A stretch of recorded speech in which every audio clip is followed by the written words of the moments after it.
Today, we're going to be talking about the top 5 most denied Medicare Advantage services and how to overcome those objections.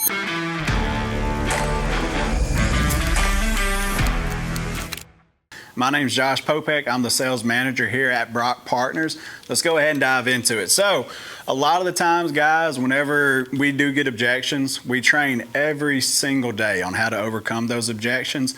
These are a little bit more niche, a little bit more advanced objections, if I had to say, from a client. But we'll just go straight into it. So, number one, whenever we take a look at imaging, a lot of the times whenever a client, because they hate prior authorization, they're so used to, if they're coming from original Medicare with a Medicare supplement, they're so used to just the doctor ordering that and then being able to go. Now we know on Medicare Advantage, it is a lot of prior authorizations are going to come up with it. What I like to tell the client whenever it comes to this, as long as your doctor submits the correct documentation, this right here is not going to be an issue. How this comes up is that the doctor, they request the service, they did not put enough documentation, that there's not enough paperwork for the insurance company to say, hey, this is deemed medically necessary. I kind of like to put the blame on the doctors, if I'm going to be real with you. You can put the blame on doctors, you can put the blame on the government whenever it comes to some of these. On this one right here, I like to put the blame on the doctors, if I'm going to be honest with you guys. Now, skilled nursing facility, if I had a dime for each time that this got brought up, I don't know if I'd be right in business anymore. But whenever we take a look at skilled nursing facility, a lot of the clients, they feel like they may be getting rushed out quicker than what they're ready for. And I tell them, you know, ultimately at the end of the day, and I'm going to use Mrs. Jones here. Mrs. Jones, what the insurance company is looking at is that they actually feel like you're ready to go home. They have your interest. Your interests are ultimately, that's their interest as well. What's best for you is going to be best for them. They're not wanting you to have to recover in an old, cold facility alongside people you don't know. They're really almost encouraging you to get home quicker. That way you can recover from the comfort of your home. And then on to number 3, durable medical equipment. Whenever this happens, you can really just use the doctor. Blame the doctor again, if I'm going to be honest with you guys. Ultimately, if there is going to be any type of delay or denial on this right here, it's because there wasn't enough legwork done at the beginning, whether it's paperwork, documentation.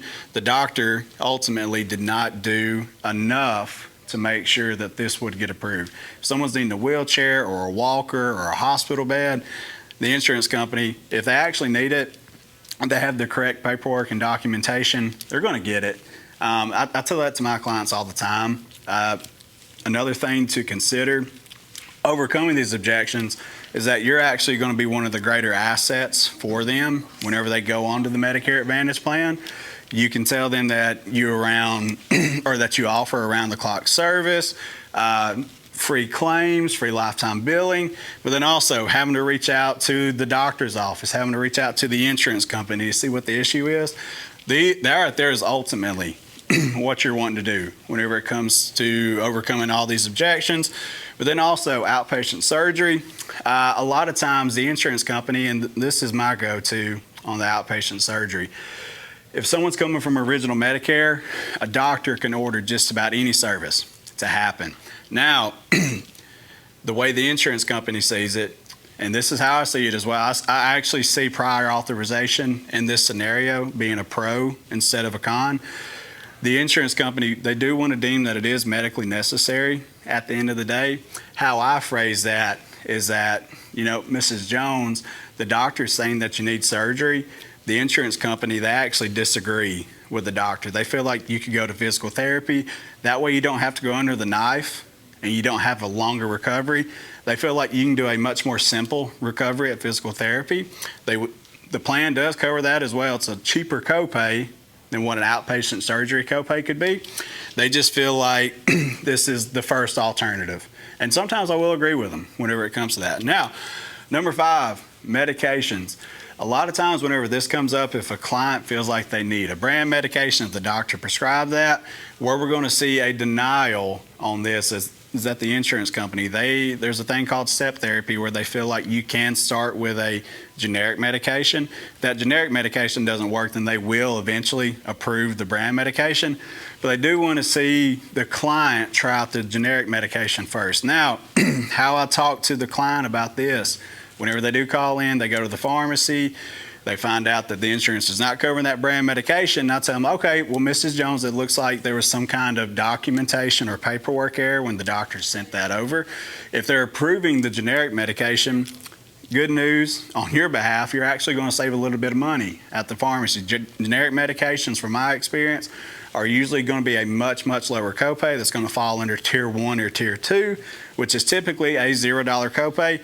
Brand medications, whether that's tiers 3, 4, or 5, those are going to be much, much higher copays. So really, Mr. Jones, what I see the insurance company doing here is that they're trying to help you save money while also getting you the medication that you do need to help or alleviate whatever symptom that you do have going on right now. Now, Mrs. Jones, you can't be too mad about the insurance company trying to save you money. You can say something like that. You can twist it however you choose to, but that's really just a guideline on how we get over these objections whenever they do come up. So today we have covered how to overcome the top 5 most declined services on a Medicare Advantage plan. If you did find this helpful, subscribe to the channel below. We also do a daily sales training Tuesday, Wednesday, Thursday at 8:15 every single day. That's going to be Central Time. Tuesday, Wednesday, Thursday, 8:15 Central Time, or visit justinbrock.com. But thank you for your time. Once again, I'm Josh Popek. Have a great day.